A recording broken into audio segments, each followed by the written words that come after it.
Hey guys, that's a good morning, but it's afternoon. December 18th, Blackaby, Experiencing God Day by Day. Highly recommend it. Today's is Who Are You? The evil spirit answered them, I know Jesus and I recognize Paul, but who are you? Acts 19:15. There's no second-hand spirituality. No one else can develop Christian maturity on your behalf. A strong Christian heritage is an asset, but it cannot take the place of your own vibrant, growing relationship with Christ. Man, this is good. I'm gonna skip down to the last paragraph. You can duplicate the words and deeds of a spiritual, mature Christian, but you cannot inherit his or her walk with God. Christian maturity takes effort. It comes over time. If you ignore the place of prayer, and if you neglect your relationship with Christ, you will not grow in your faith. Imitating the faith of others will not give you victory. Imitating the faith of others will not give you victory. Only as you nurture your own relationship with Jesus will your life be filled with spiritual maturity and power. Man, there's a lot going on right now. It's unbelievable. I just met last night with my guys, man. A bunch of leaders from Ignition. So Ignition, if you don't know about this, we just had our last one on the 10th, our last meeting on the 10th. The 17th, I apologize, guys, if you showed up at the church. We put out to the group that was there on the 10th that that was the last one. They had canceled the cadres this week because of the proximity to Christmas. I don't know. I don't think it's that close, but anyways. And the word didn't get to everybody, so people showed up at the church last night, so I apologize for that. Hopefully you guys got together and hung out. But we were at a leadership meeting planning on what this was going to look like when we relaunch in the new year. So January 14th, actually January 7th, for First Tuesday at Brave. First Tuesdays is a communal prayer time where there's music and worship, and it's amazing. It's one of the most powerful times, if not the most powerful time of the month, because the people coming together on a Tuesday night and just praying and worshiping is super cool.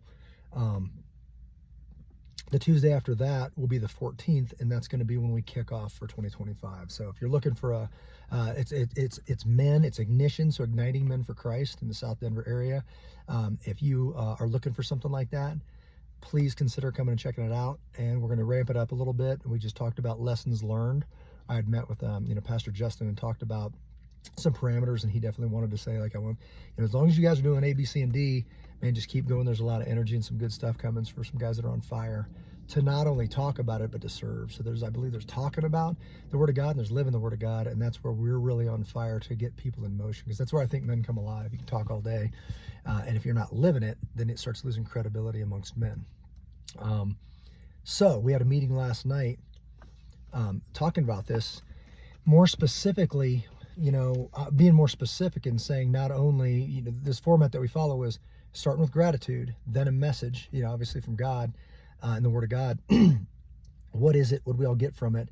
And then we typically finish with, what are we going to do about it? But I think it's important to be more specific and say, what are you going to do about it? Specifically, what are you going to do about it? And I'll have my turn. What am I going to do about it? When I say I'm going, you're invited. So this is what Jimmy Graham's going to do about it. And I'm going and you're invited. But yes, if they align and you're coming this direction, we can work together. But I asked people, last night, and I'll be asking in the beginning of the year, what are you leading? It's okay to follow on many things, but what are you leading? Because I think men are made to lead, and you should be leading something. If you're not a public speaker, and if you're not a teacher, like a proper professional teacher and all that stuff, I get it. But are you leading your family? Are you leading a Sunday family meeting? Are you leading them in prayer? What are you leading? So you can't just follow all the time. I believe that. It's like, I'm just a follower. It's like, man, that's just not good enough, right? People, I think that men are called, and a lot of their frustrations come from not knowing their purpose and what their fight is. So that's a big deal right now, because sometimes it's destructive and it's killing dudes. Meaning you lose your purpose, and it's a horrible place, because if you don't have a purpose, you'll fill it with bad things. What's that thing that the vets that have had a huge amount of responsibility, a huge challenges that they've overcome and succeeded and all that, and then they get out and they don't have a purpose anymore. That's a dangerous place to be for man, for anybody, but for men in particular. So when we talk about, I know Jesus, I know Paul, great, they're doing stuff for God, but who are you? That's what came to my mind was not what are we doing about it, because I'll hear people at Enable Shepherd, I'll hear people at Brave Church, I'll hear people all over, we're doing this, we're doing that. I'm like, who's we? There's an old joke. You got a mouse in your pocket? Like, who's we? Because I don't see you doing anything. I see you show up and say words, but what are you doing? Like, what are you doing between Sundays? What are you doing between Tuesdays? What are you doing between that? And there is strength in worshiping Jesus and learning more and educating yourself, but are you living it? And that's when this book comes alive for me. It's when I read it, it becomes part of me and I live it, and then it anchors it and it gets validated with something out of my real life, and I'm like, oh my goodness. And that testimony I heard somebody say recently, and I just disagree. And they don't want to hear your stories. Yes, they do. Yeah, they do, because I'm an expert actually in those stories. The stories where Jimmy Graham, I can speak professionally and as an expert on this dude's life, right? And that can relate to other dudes. But you can't really do that without credibility. So if you don't earn that credibility and people are like, well, who's this dude, right? I get it, because some people are like, yeah, they're banging a drum and saying Jesus this, Jesus that. And I'm like, man, I don't know you, and two, you're weird. Get out of my face in the street. I'm actually a Christian and you're annoying, right? I can't imagine what it looked like for these other dudes. And and the response would be like, you got to try, you got to get out there. And like, yeah, you do got to try, but there's many people that want to, that are hungry to hear this, and there's people that don't want to hear it. So you yelling in their face without credibility doesn't really work. If you're yelling, right, and if you're talking, that's a different conversation. If you're led by the Lord, go big, brother.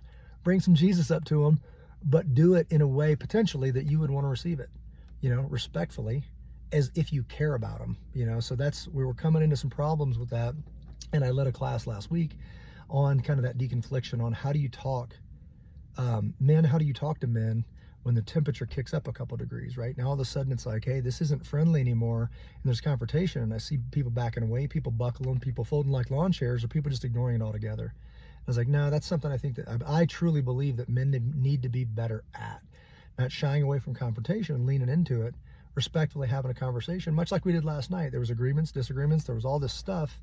We all hugged on the way out the door. Now we got a game plan for next year. And it's super exciting. And it's not going to be sitting around in a classroom talking about Jesus only. It's going to be, let's use that time to love on each other, to learn more, and to plan what we're doing outside of these doors, right? Up in those mountains, out in places that need us, pursuing those brothers that are just in a bad season. Man, sometimes they just need a victory. Some people just need a win, and then that's the, that's a thing from a song that I've heard. It's like, man, I think I feel like I could kick this world, if I could just get on my feet. And some people just need a little bit of an assistance. And I've been there, where I've had some mentors of mine, some friends for life, come along and say, hey, let me handle this for you. Why don't you go do that? This is easy for me, and I know it's helping if I take this off your plate. Why don't you go do that thing that you're really good at?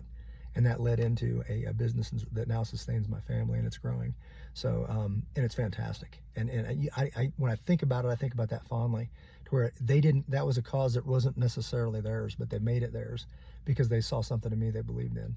And I think that is fuel that fuels me and keeps going, is all the people that believed in me, including myself, right? If I don't believe this, I can't sell it. I can't present it. I can't ask people to invest in it.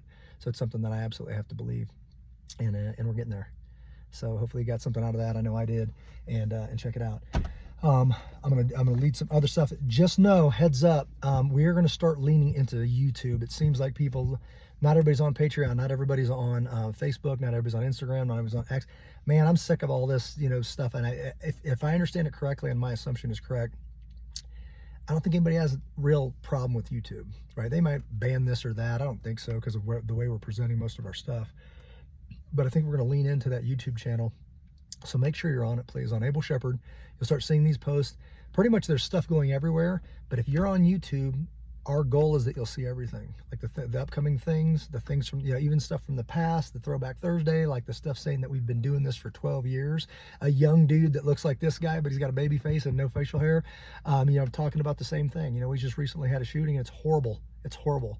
And we've been doing this a long time. And people need to get serious about protecting themselves, and then step in front of their kids, and training that dude and have him there to step in front of your kids at school. It's a big deal, and I believe we're heading into a season where, where Christians are going to be targeted. I always get a little bit like this at the end of the year before Christmas, at the end of the school year, because it just seems like that's a lot of times that when attacks are happening, meaning personal attacks, and then they take it out on innocent children, and I don't like it. I don't like it, and nor should we. So let's stand for our kids. If we can agree on that, that's a good place to start. So God bless each and every one of you. Take care of one another.